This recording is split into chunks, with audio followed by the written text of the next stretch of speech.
भी एक चीज है, कभी कभी देखा गया कि मतलब गलत नहीं करते तभी भी मतलब कभी।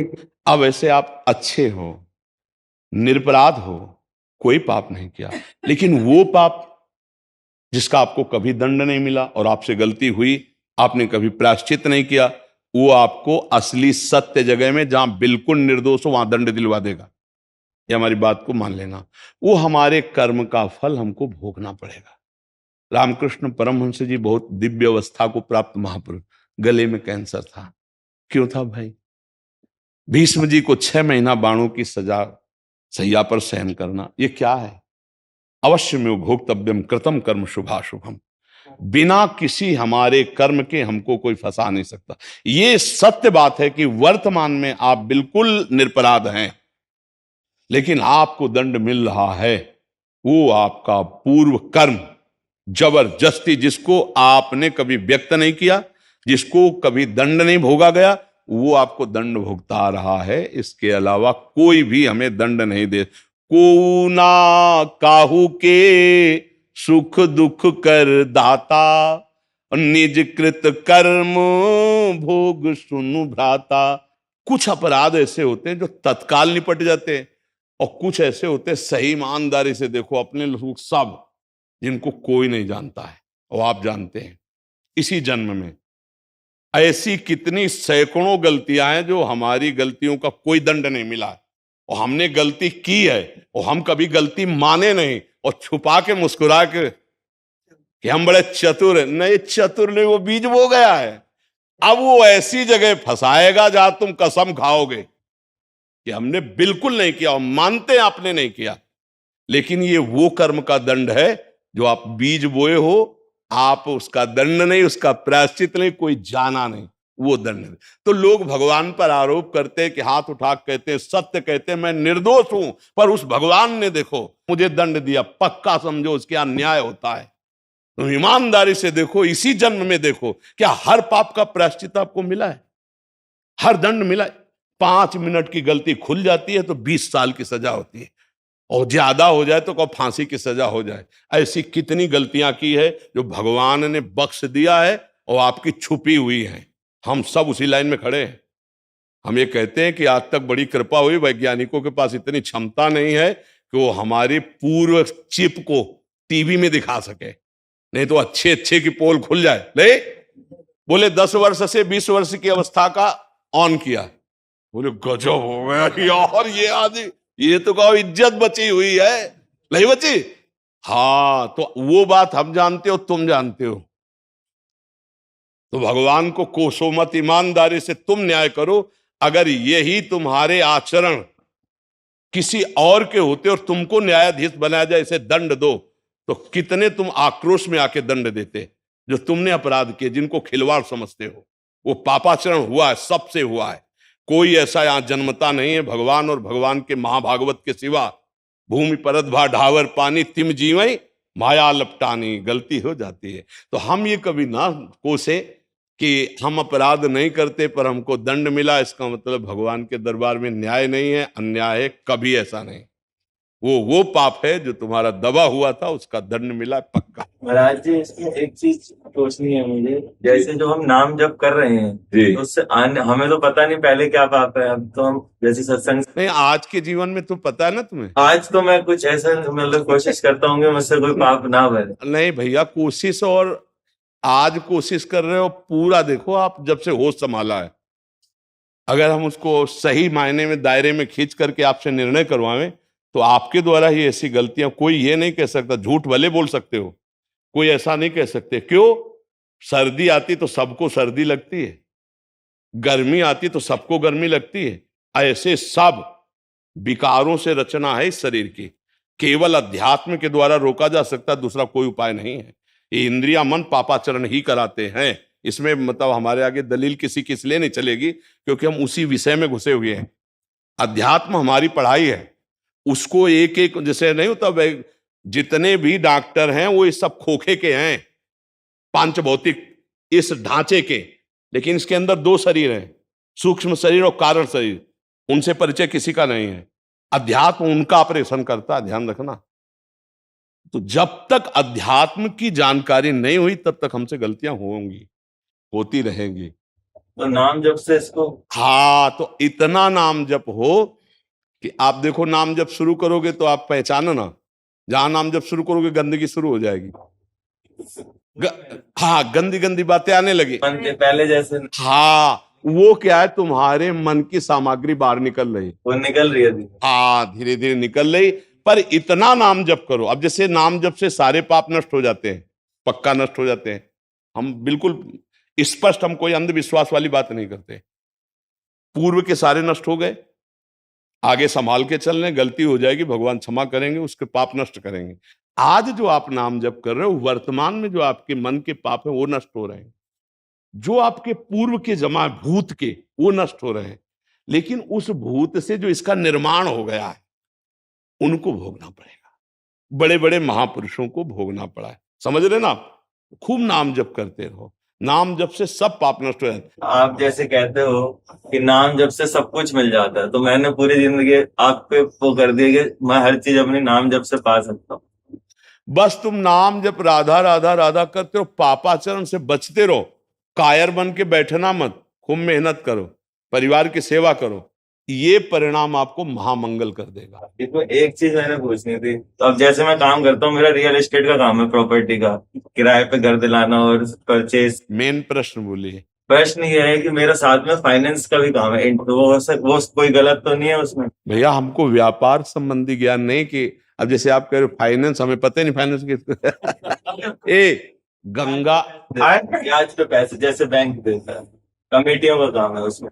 उस वो हमें लगता है ना कि जैसे ब्याज शब्द से, ब्याज शब्द से इतना तो मतलब पता है कि जो ब्याज पर ब्याज ऐसे लेते हैं वो गलत है, ऐसा हमने सुना है, पढ़ा नहीं है, तुम्हें स्पष्ट बता रहे हैं। और इस विषय का हमें ज्ञान भी नहीं है क्योंकि ये हमारा विषय नहीं रहा। तो हमें लगता है करोड़ों लोग ब्याज से जीते हैं, जैसे बैंक में पैसा जमा कर दिया जाता है तो सरकार उसे देती, ये दोषयुक्त नहीं है। हमें ऐसा, जैसे कभी ये प्रसंग भी आया तो हमें लगा जैसे पहले जमींदार लोग थे ना, कि ब्याज पर ब्याज हो ऐसे करके लोगों का धन अपड़ाना, लोगों को पीड़ा देना, ऐसा। स्पष्ट में है कि आज आपको काम है, आप हमसे 50,000 रुपए ले रहे हैं, लेकिन हम आपको 5 रुपए के दर पर या 6 रुपए के दर पर देता हूं, और वो आप वापस कर दीजिएगा, इतने पैसे दे दीजिएगा। तो वैसे उचित ये है कि यदि हम किसी का सहयोग कर पाए परित की भावना से तो अति उत्तम है। पर सरकारी ब्याज से लाखों करोड़ों लोग जीते होंगे, हमें लगता है और ज्यादा जीते होंगे। क्यों? हमें लगता है कि अधिक मात्रा में सरकारी ब्याज से काफी का जीवन चलता होगा। हाँ, तो ये ब्याज निषेध नहीं है। हाँ, ये ब्याज निषेध नहीं है, क्योंकि ये सरकार को हमने दे दिया और वो उस हमको बाद में इतना, तो वो चलेगा। लेकिन ये जो होता है शोषण वृत्ति वाला, हमें लगता है उसका निषेध होना चाहिए। किसी को दे के फिर शोषण वृत्ति करे तो उसका निषेध है। अब ज्यादा तो हमें इस विषय का ज्ञान है नहीं, स्पष्ट कह रहे क्योंकि हम बाबा जी ने भगवान का भजन न ब्याज दिया न ब्याज लिया है तो अब इसका तो ज्यादा हमें ज्ञान है नहीं। वो कह राधा राधा को, और खुद पता चल जाएगा गलत है कि सही, वो अंदर से भी पता चल जाएगा, भगवान पता है। और या फिर कोई जो दोनों में प्रवीण हो, व्यवहार में भाई प्रवीण हो, तो वो बता सकता है। हमारा तो अध्यात्म का विषय इतना जरूर लगता है कि वो कोई धर्म नहीं होगा जो दूसरे के दिल को दुखाए, इतना जरूर हम समझते हैं। दूसरे के दिल को दुखाए वो कोई धर्म नहीं होगा। चाहे कोई भी क्रिया हो, दूसरे के दिल को दुख पहुंचे, दूसरे का शोषण हो, उसे धर्म नहीं कहते। जिसमें दूसरे का हित हो, दूसरे का मंगल हो, उसे कहते हैं। अपना भी हित हो और दूसरे का भी हित हो। अभी आप विचार कर लीजिए।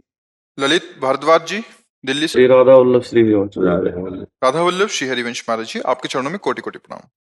गुरुदेव भगवान, आपने मेरे जीवन को पूर्णता बदल दिया। जब से आपके अमृतमयी वचन सुने, जीवन में नई ऊर्जा महसूस होती है। गुरुदेव भगवान, मेरा प्रश्न यह है कि मैंने कई साल पहले देखा देखी गुरु मंत्र ले लिया था, लेकिन अज्ञानतावश कभी उस मंत्र का जाप नहीं किया। लेकिन जब आपके सत्संग सुना और नाम की महिमा जान पाया, आसक्ति अब केवल राधा नाम में है और आप में हो गई है। पहले वाले मंत्र ना लेकर कहीं कोई अपराध तो नहीं कर? अब आप उसको ऐसे भाव में ले लीजिए कि जो उस रूप में गुरु तत्व उस ढांचे में प्रकाशित था, समझ रहे, ढांचे कभी गुरु नहीं होते, ये पांच भौतिक ढांचा, जैसे मंदिर में भगवान विराजमान होते ना, ऐसे पांच भौतिक देह मंदिर है और इसमें गुरुदेव भगवान विराजमान है। वो भगवान है। गुरुदेव कोई व्यक्ति नहीं होते, व्यक्ति कभी गुरु नहीं बन सकता। गुरु परब्रह्म परमात्म तत्व है और वो सर्वत्र है। अखंड मंडलाकारम व्याप्तमेन चराचरम तत्पदम दर्शितमेन तस्मै श्री गुरुवे। हम अज्ञान के कारण किसी एक रूप में गुरु की भावना कर लेते हैं कि हमारे गुरुजी गोरे, हमारे गुरुजी ऐसे, हमारे गुरुजी अमुक जगह। लेकिन सच्चा शिष्य वही है जो हर जगह अपने गुरु तत्व को देखता है। अखंड मंडलाकारम व्याप्तमेन चराचरम तत्पदम दर्शितमेन तस्मै श्री गुरुवे नमः। तो वो भाव करो कि जो गुरु जी ने हमें मंत्र दिया, हम भले नहीं जपा लेकिन उसका फल मिल गया, कि इस रूप में मुझे गाइड करने वाले परमार्थ के गुरुदेव मिले और राधा नाम रूपी अमृत फल मिला, और उसको चखो। अगर हम ये मानेंगे कि वो लघु और ये श्रेष्ठ, तो आगे चल करके भाव बिगड़ जाएगा, क्योंकि नींव सही नहीं है।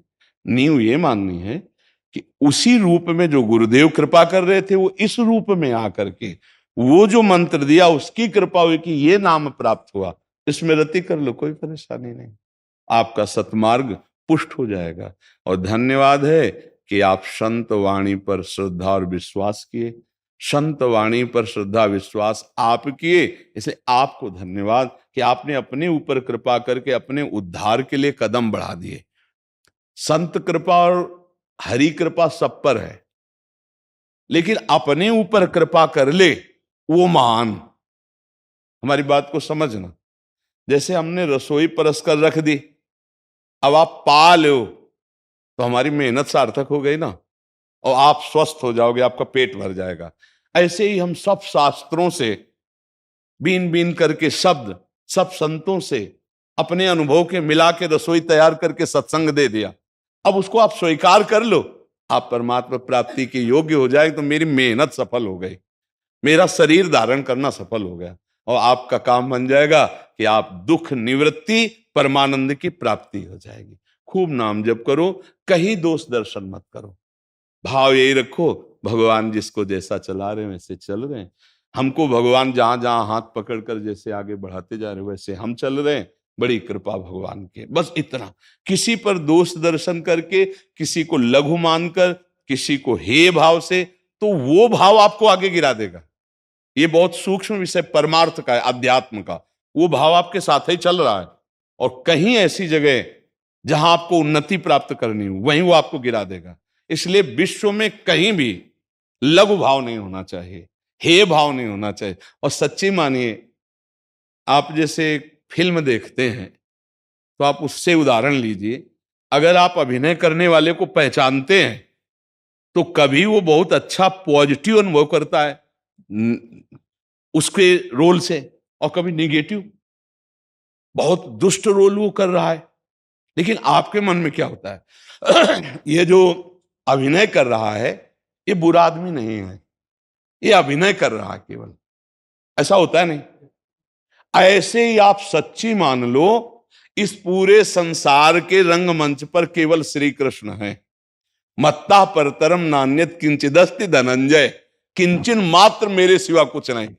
अब वो स्वांग कर रहा है, वाराह रूप लेके, सूकर का रूप लेके, मत्स्य रूप लेकर, कूर्म रूप, नर रूप लेकर के। अब उसी में कहीं तमोगुणी, कहीं रजोगुणी, कहीं सतोगुणी, ये लीलाएं चल रही। अब आप नहीं जान रहे हो तो आप कह रहे हो ये बहुत बुरा आदमी है। नहीं, बुरा नहीं, बुरा स्वांग है उसका।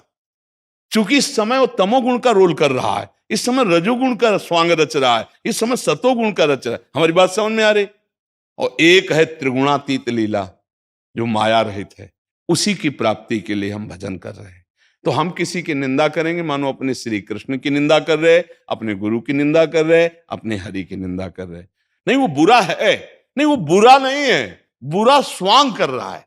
ये बात समझ लो, अंदर तत्व वही है। जैसे कई बार हमने सरल भाषा में बताया कि हीटर में गर्मी, एसी में ठंडी, फ्रिज में बर्फ जैसी ठंडी एकदम। बिजली एक ही है ना, यंत्र के प्रभाव से उसका परिणाम अलग अलग दिखाई दे रहा है, लेकिन पावर एक ही है। बस हम पावर को देख लें तो दोष दर्शन खत्म हो जाए। सब में एक भगवान का पावर है। अब उस पावर का यंत्र के कारण प्रयोग अलग अलग हो रहा है। अब वो तमोगुणी है तो तमोगुणी आचरण करेगा, हिंसा क्रोध बवाल रचेगा। रजोगुणी है तो भोग ऐश्वर्य अभिमान, और सतोगुणी है तो दया श्रद्धा भक्ति दिखाए, और त्रिगुणातीत है तो भगवत स्वरूप है। ए भाई, हम दूसरों पर दोष दर्शन ना करें, हम सहनशील बने, नाम जप करें, सब में भगवत भाव धीरे धीरे ले आए तो जीवन मुक्त हो जाएंगे। ना हम स्त्री है, ना पुरुष है, ना बुरे हैं, ना भले है। ये नाटक चल रहा है। ये पहले रूप नहीं था, ये अभी कुछ दिन बाद नहीं रहेगा। ये बीच में भास रहा है। मैं पहले भी था, मैं अब भी हूं, और मैं बाद में भी रहूंगा। मैं, समझ रहे हो ना? मैं में जो जोड़ा गया वो पहले भी नहीं था, अब भी नहीं है, और आगे भी नहीं है। अब भी नहीं कैसे? जैसे हम यमुना जी के जल को देखा, बोला ये वही जल है, तो सही पूछो तो जिस पे पहली दृष्टि पड़ी वो कितने हाथ दूर निकल गया जल। समझ रहे ना? ऐसा प्रवाह चल रहा काल का, अज्ञानी जीव समझ नहीं पा रहा। इसलिए बहुत कृपा है उनके ऊपर जो शराब नहीं पीते, मांस नहीं खाते, पराई माताओं बहनों से बेविचार नहीं करते, नाम जप करते हैं, धर्म पूर्वक धन कमाते हैं, अपने परिवार की सेवा करते हैं। भगवत प्राप्ति के लिए पर्याप्त है, इतना समझ लो। ये जो हम बात कहे, अगर ऐसे चल रहे हो तो तुम्हें किसी से आशीर्वाद मांगने की जरूरत नहीं। भरपूर आप पर भगवत कृपा है, आप अपना कल्याण कर लेंगे और आप दूसरों को भी सुख देने वाले बन जाएंगे। और जो ये गंदे आचरण करते हैं उनका तो पशुवत जीवन है। मनमानी कर लो भाई, आगे जब विधान आएगा, फसल बोए हो ना, तो जब फसल काटोगे तब फिर पता चलेगा। अभी तो कोई बात नहीं है, अभी फसल बो रहे हो इसलिए आपको पता नहीं चल रहा, जब काटना पड़ेगा तब पता चलेगा। इसलिए बहुत सावधानी से, आपका जीवन बहुत कीमती है, एक एक श्वास आपकी बहुत कीमती है। आप राधा राधा बोलिए, अच्छे आचरण कीजिए, दूसरों को सुख पहुंचाइए, और धर्म पूर्वक धन कमाइए, भले नमक रोटी खाने को मिले, चैन से जिए। अगर आप दूसरों को दुख देकर, हिंसा करके, बेविचार करके ऐसे धन एकत्रित करोगे, वो अशांति पैदा करेगा।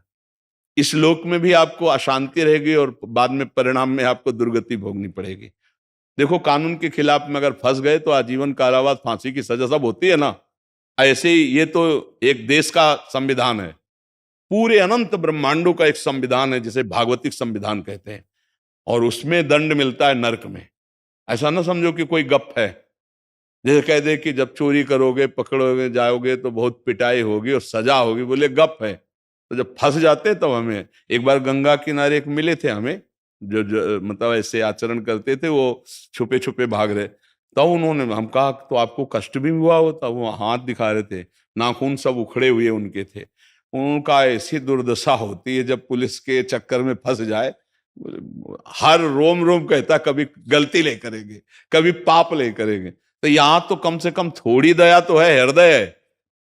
नरक में हृदयहीन है दंड देने वाले, यमदूतों के पास हृदय ही नहीं है, हृदयहीन। इसलिए पापाचरण मत करो, गंदे आचरण से कभी किसी को सुख नहीं मिला। खूब नाम जप करो। आप जैसे जैसे नाम जप करेंगे, गंदे आचरण छोड़ेंगे, वैसे वैसे सब संतों की कृपा आपके ऊपर अपने आप आ जाएगी। ये जामवंत जी कह रहे हैं भगवान श्री राम जी से, जामवंत कहा सुनु रघुराया, जा पर नाथ करहु तुम दाया, ताहि सदा शुभ कुशल निरंतर, सुर नर मुनि प्रसन्नता ऊपर, सोई विजयी विनयी गुण सागर, तासु सुजस त्रैलोक उजागर। जिस पर भगवान की दया है उस पर सब ऋषियों की दया है। क्या दया? भगवान की दया का लक्षण ये कि हम गंदे आचरण नहीं करते, हम नाम जप करते हैं, हम धर्म पूर्वक अपने कर्तव्य से धन कमाते हैं, परिवार की सेवा करते हैं, समाज की सेवा। ये है भगवत दया पात्र का लक्षण, भगवत कृपा पात्र का लक्षण। ऋषि जी मथुरा से राधा वल्लभ श्री राधा वल्लभ श्री हरिवंश महाराज जी, महाराज जी क्या सत्संग सुनते समय नाम जप करना चाहिए, और करना चाहिए तो किस प्रकार करना चाहिए? वैसे बच्चा, सही माने में जब हम सत्संग सुन रहे हैं तो केवल हमें सत्संग ही सुनना चाहिए, उसी को पकड़ना चाहिए। श्रोता सोई परम सुजान सुनत चित रति करे। सत्संग ऐसे, अब जैसे हम आपसे बात कर रहे हैं, अब आप माला जपोगे तो हमारी बात को सही ढंग से पकड़ नहीं पाओगे, और जब पूरी एकाग्रता से आप चातक की तरह हमारी तरफ देख रहे हो हमारी बात को, तो आपको बात पकड़ में, तो सत्संग के समय केवल सत्संग सुने।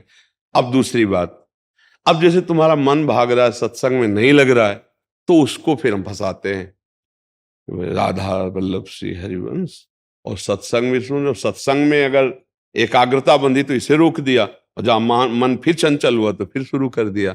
ऐसा कर सकते हैं, पर वास्तविक उपासना में एकाग्रता पूर्वक करें। जैसे नाम जप कर रहे हैं तो सत्संग बंद, अब नाम का ही ध्यान कर रहे हैं, नाम को ही सुन रहे हैं, नाम को ही जप रहे हैं।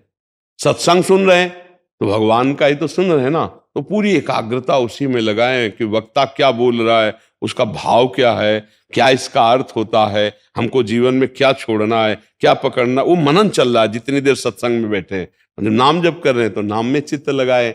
पर दोनों बातें हैं, अगर मन भाग रहा है संसार की तरफ तो उस समय हम नाम से घेरते हैं, माला रखे या ऐसे हाँ अंगुली से ऐसे गिन गिन कर पूर में राधा वल्लभ श्री राधा वल्लभ श्री राधा, या ऐसे राधा वल्लभ श्री अंदर चल रहा है और सत्संग सुन रहे हैं। और अगर सत्संग में एकाग्रता हो जाए, नाम छूट जाए तो कोई बात नहीं, क्योंकि सत्संग जो है वो भगवत स्वरूप है। ठीक है हर जी, क्या मंदिरों और तीर्थ स्थलों पर प्रभु से प्रभु को मांगना क्या उचित है? हाँ, बढ़िया है, मांगना चाहिए, अवश्य मांगना चाहिए। वहां प्रणाम करके हाथ जोड़ करके प्रार्थना करनी चाहिए कि प्रभु के चरणों में प्रीति हो। हे नाथ, आपका नाम हमारी जिह्वा पे चले, हमारा मन शुद्ध होकर आपके चरणों में लग जाए, ये मांगना चाहिए जरूर। इसी मांग से हम सब मांगे मिटा देंगे। ये अगर मांग जागृत हो गई कि हमें प्रभु चाहिए, तो निश्चित माया पर विजय प्राप्त कर लेगा। प्रभु से ये बात जरूर मांगनी चाहिए कि हे प्रभु, आप अपना हमें भजन दे दीजिए, आप हमारे मन को अपने चरणों में लगा लीजिए। हे नाथ, हमारे अंदर कोई इच्छा न रह जाए, केवल आप ही हमें प्यारे लगे। ये तो मांगना ही चाहिए, ये तो प्रार्थना करनी ही चाहिए। जी। प्रवीण चौहान जी, राधा वल्लभ श्री राधे राधे गुरुदेव, आपके चरणों में कोटि कोटि प्रणाम। गुरुदेव, सर्वप्रथम तो मैं आपको धन्यवाद कहता हूं, क्योंकि आपने मुझ में भक्ति का संचार किया, प्रसार किया है। गुरुदेव, इससे पहले मैंने कभी किसी संतों की वाणी नहीं सुनी थी, ना ही कभी उनके प्रति कभी भक्ति भाव प्रकट हुआ था, ना ही इज्जत दी, ना ही कभी दर्शन किए। गुरुदेव, मैं इतना महापापी हूं कि मैंने कभी भगवान का भी अस्तित्व नहीं माना। मैं पूरी तरह से नास्तिक था। मेरा पूर्व जीवन आपके मेरे जीवन में आने से बदल गया। अब मैं रोज नाम जप करता हूं और अखंड नाम जप करने का भी प्रयास कर रहा हूं। गुरुदेव, मेरा ये प्रश्न है कि मैंने आज तक जिन संतों के प्रति इज्जत भावना नहीं की, उनके प्रति मेरे मन में पाखंडी दोष उत्पन्न होते थे और भगवान का भी कभी अस्तित्व स्वीकार नहीं किया। गुरुदेव, क्या ये मेरा घोर अपराध क्षमा लायक है? क्या मेरा ये अपराध नष्ट करने के लिए मुझे क्या करना चाहिए, या मैं क्या करूं महाराज जी? अपराध नष्ट हो चुके हैं, तभी नाम में प्रीति हुई है। संत माता के समान हृदय या कई माताओं का मिल करके हृदय समझ लो। जैसे आप माता को अशुद्ध शब्द भी बोल दो या उनको अपमानित कर दो, तो उनका हृदय यही चाहेगा कि आपको कभी चोट भी ना पहुंचे, आप सदैव स्वस्थ रहें। माँ का हृदय यही चाहेगा ना। ऐसे संतों का हृदय होता है। वास्तविक जो भगवान के मार्ग के पथिक होते हैं, उनकी जब कोई अवहेलना करता है, निंदा करता है, अपमान करता है, तो करत जे अनशहन निंदक तिनहु पे अनुग्रह कियो, वो उन पे कृपा करते हैं, रोष नहीं करते हैं।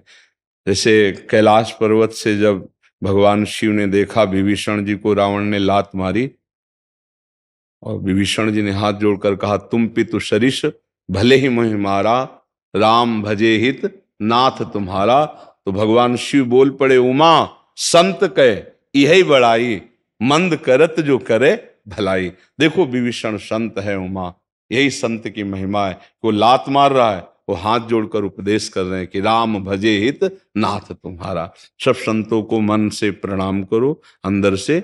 माता के समान कोई अपराध नहीं। संत बड़े कृपालु, अगर उनकी कृपा ना होती तो आज आपका भाव ना बदलता। नहीं बदल गया तो अपराधी का भाव नहीं बदला। आप अपराधी नहीं हैं, अपराधी का कभी भाव नहीं बदलता। इसका मतलब आपने जो भी आज तक किया, संतों ने माना ही नहीं, भगवान ने माना ही नहीं, तभी तो हमें रास्ता मिला। नहीं तो पापवंत कर सहज स्वभाव, भजन मूर्ति भाव न काऊ। जो पे दुष्ट हृदय सोई हुई, मोरे सन्मुख आओ कि सोई। दुष्ट हृदय यहाँ थोड़ी आ सकता है, भगवान के या भगवत भक्तों के सामने थोड़ी है, वो तो कृपा पात्र आता है। कृपा हो गई इसका मतलब सब क्लियर है, पीछे बराबर कर दिया। हम तो अमश्वर पापेभ्यो मोक्षयिष्यामि मां शुचा, भगवान का ये वचन सत्य हो रहा है कि वास्तविक मेरे द्वारा अपराध हुए, भगवान ने माना ही नहीं, उन्होंने कृपा कर हमें सत्मार्ग दिया। अब ऐसे भगवान और ऐसे भगवान के भक्तों के चरणों में बार बार नमन, और हम दैन्य होकर अपने जीवन को सार्थक करें। बड़ी कृपा हुई जो आपने दुर्गति से अपने आप को कृपा करके बचा लिया, नहीं तो वैष्णव संतों के प्रति जो हमारी भावना नकारात्मक थी वो हमारा नाश कर देती पक्का। क्योंकि संतों के वचनों पर ही परमार्थ का प्रकाश होता है, वो आप खुद अनुभव कर रहे हैं। शास्त्र में जो लिखा है वो हम पकड़ नहीं सकते, संतों ने पकड़कर उसे रसमय शब्दों के द्वारा हमें दिया। संत ऐसे समझो जैसे शास्त्र रूपी समुद्र का मंथन करके, जो समुद्र में सबसे पहले विष निकला उसको तो शिव रूप से पी लिया, और जो अमृत निकला उसे बंटवा दिया। तो जो शास्त्रों का मंथन किया उसका सार जो अमृत है वो सत्संग में मिलता है। कोई एक शब्द अमुक शास्त्र का है, कोई एक शब्द अमुक, कोई एक अनुभव का है, कोई एक महापुरुष का, सब मिला करके सत्संग में मिलता है। इसलिए सत्संग सार वस्तु होती है। हमारे ऊपर बड़ी कृपा है जो हमें सत्संग मिल रहा है, हमारे ऊपर बड़ी कृपा है जो हम नाम जप में चल रहे हैं। और एक बहुत बढ़िया बात आपने कही कि आपका निरंतर नाम जप करने का मन होता है, ये असीम कृपा।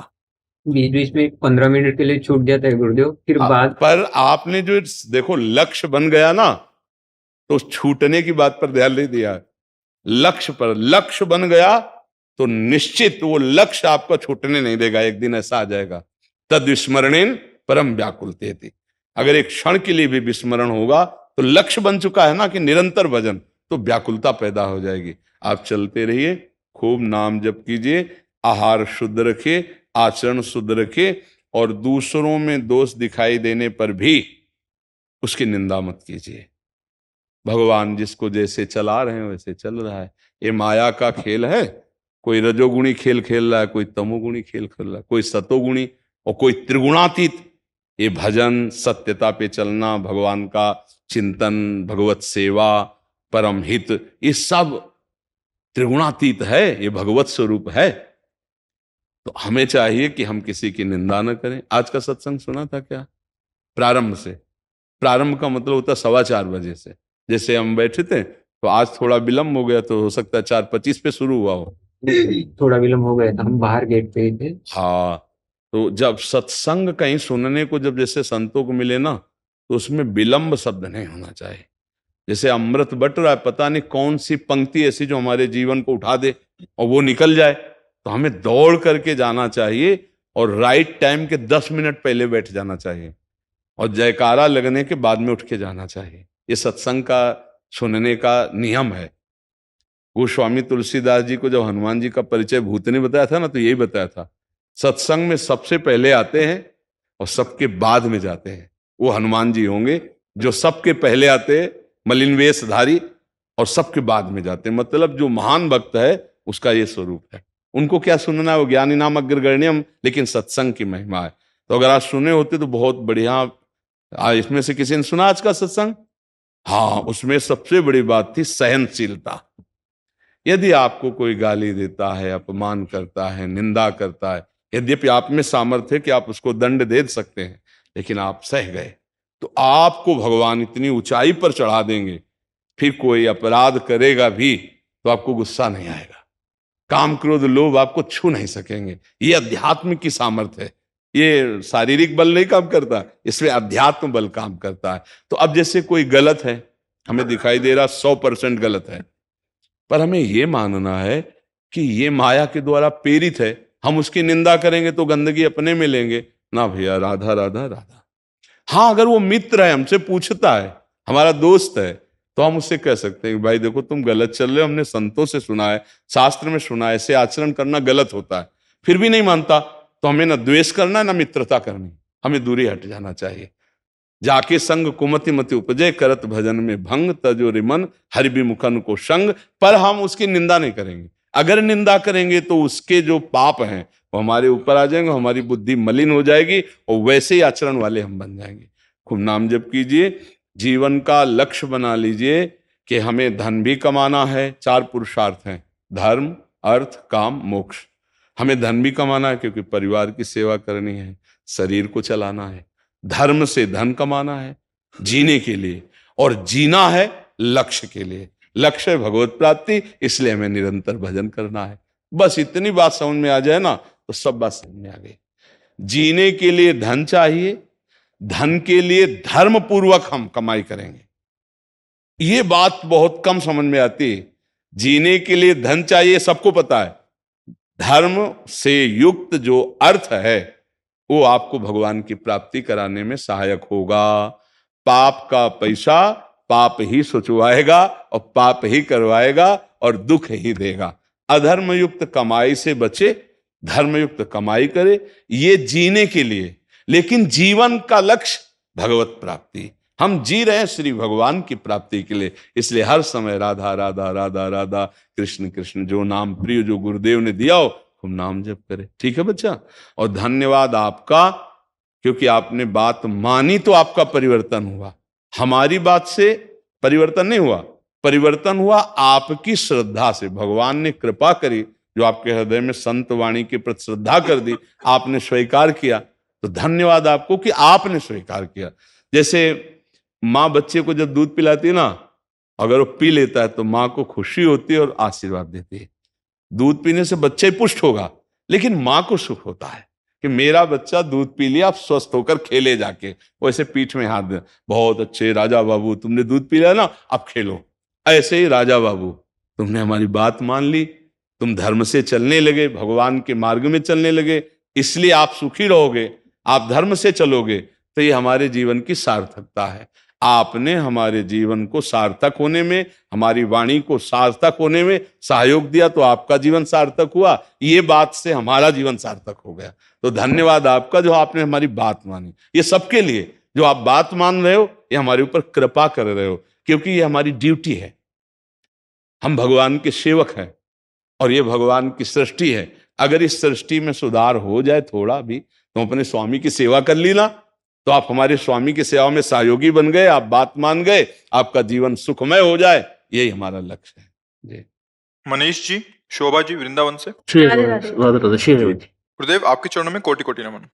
गुरुदेव भगवान, हम दोनों पति पत्नी को श्री जी की अष्टयाम सेवा करना, उनको पद सुनाना, दुलार करना बहुत प्रिय है, जिसके चलते हम अपने संबंधी जनों और आसपास के लोगों से ज्यादा व्यवहार नहीं रखते, जिससे उन लोगों को हमारा ये बर्ताव अच्छा नहीं लगता। तो गुरुदेव, ऐसा करना गृहस्थी में दोष तो नहीं? अब आप जब अष्टयाम सेवा और श्री जी से दुलार करना अच्छा समझ रहे हैं, तो फिर वो रुचेगा भी नहीं, क्योंकि जब इधर प्रियता बढ़ेगी तो उधर प्रियता नहीं रह पाएगी। हाँ, भगवत स्वरूप मानकर कभी कोई भी आए तो सबका सम्मान है, प्रिय वचन है, सब जीवन सुप्रीति। लेकिन शब्द आगे देखिए, रीति निवाहत आपनी, श्रवण कथन परतीत, यह जो कृपा हरिवंश। हम सबसे प्यार से मिलेंगे, लेकिन अपनी रीति से। अगर आप प्रिया प्रीतम की चर्चा से बिलक प्रपंच की वार्ता करेंगे तो अगली बार से दरवाजा खुलने में समस्या हो जाएगी। रीति निवाहत आपली, हमें आपसे कुछ चाहिए नहीं, आपको हम भगवान के समान आदर करेंगे, लेकिन भगवत वार्ता करो, प्रिय वार। किसी की निंदा स्तुति, गांव घर के प्रपंच की राज कथा, लोक कथा, काम कथा, प्रपंच कथा, ये सब नहीं। तो अपने आप उन लोगों को जो संसार प्रिय है, उनको आप अप्रिय लगने लगेंगे, वो आपसे अपना संबंध हटा लेंगे, और बड़ी कृपा होगी जो ऐसे लोग संबंध हटा लें। वृंदावन ऐसे रहे मनो चिन्हारो नाय। वृंदावन में जब प्रिया प्रीतम की सेवा में भाव आ जाता है तो फिर ऐसे रहे मनो चिन्हारो ना। क्यों? अब वो प्रपंच करने आए, प्रपंच की बातें करेंगे, मौसी ऐसे थे, बुआ तुम ऐसे थे, अब वहां हमें श्री जी को भोग लगाना है, अब वहां हमें श्री जी को इसलाल कराना, हमारी चित्तवृत्ति वहां तड़प रही कि अब इस समय तुम्हें श्री जी को अमुक सेवा करनी हो, वो मौसी बुआ फूफा और तुम्हारे, और सुनो ऐसा ऐसा वैसा, प्रपंच की बातें नहीं होती, घंटों कान में चिपकाए घूम रहे, पता नहीं कौन सी वार्ताएं हो रही। अपने तो ठीक है, जैसे आप चल रहे हो बहुत ठीक है, कोई अपराध नहीं, पर सबका आदर करना है, कोई भी आ जाए आदर करना है, और अपनी बात बता देनी है कि थोड़ी सी अगर कृपा हो तो हम श्री जी की सेवा में जाए, हमारे पास समय थोड़ा कम है। तो वो समझ जाएंगे कि ये हमारे लायक नहीं रहे। जो किसी के लायक नहीं रहता और जिसके लायक कोई नहीं रहता वो प्रभु के लायक होता है। ये बात समझ लेना। अरे कोई मित्र नहीं, ये तो एक दिन हम सत्संग में बोले थे कल ही, परशु, परशुआ, परशुराम जी, 3 नाम होते। गरीब है ना, ए परशु, थोड़ा बड़ा हुआ ना, ए परशुआ, थोड़ा सा, और परशुराम जी, उसी का परशुराम। ये संसार प्यार करता है स्वार्थ का, उसके मतलब लायक चीज हो।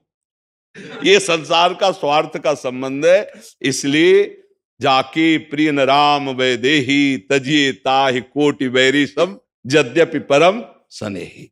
संसार केवल लौकिकता देखता है। अब आप अलौकिक मार्ग में लगे हो, उनको इससे मतलब नहीं। आप लौकिक मार्ग से हट रहे हो तो आपको उससे मतलब नहीं, तो मित्रता हो ही नहीं पाएगी। उनको तो असंतुष्ट होना ही पड़ेगा।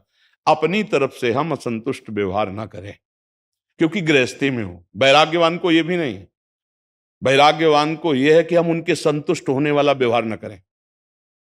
एक माँ को छोड़कर, माँ सामने आई तो साष्टांग दंडवत, करबद्ध होकर घुटने के बल हम लोगों को आज्ञा है कि बात कर सकते हो आप। इसके अलावा पिता भी साष्टांग प्रणाम करेगा। बैरागी को पिता भी साष्टांग प्रणाम करेगा, सन्यासी को वो पिता को भी नहीं। माँ के लिए एक शास्त्रीय आदेश है कि माँ को देखते ही साष्टांग दंडवत और हाथ जोड़कर घुटने टेक कर उससे बात करना। ये पूरे आचार्य परंपरा से सबके लिए आदेश है, बैरागियों के लिए बस उतना। और बस वो भी अगर वो मोह जाल में फंसाना चाहती तो नहीं, तत्काल उसका उत्तर एक बार के लिए अनुमति है कि ऐसा आप कर सकते हैं। बार बार मिलन, बार बार दर्शन, बार बार संभाषण। बैरागी का बड़ा कठिन जीवन होता है। तो आखिरकार कहीं ना कहीं अब गृहस्थी से आप अनुराग मार्ग में चल रहे हैं, तो अनुराग में वैराग्य रूपी सिंहासन पे ही अनुराग विराजमान होता है। तो राग रहित तो होना ही पड़ेगा। इसमें किसी का अपराध नहीं होता, क्योंकि हम भगवान के निमित्त चल रहे हैं, हम किसी को दुखा नहीं रहे। वो अपने संबंध से दुखी हो रहा हो, उसकी बात है। समझ पा रहे हो?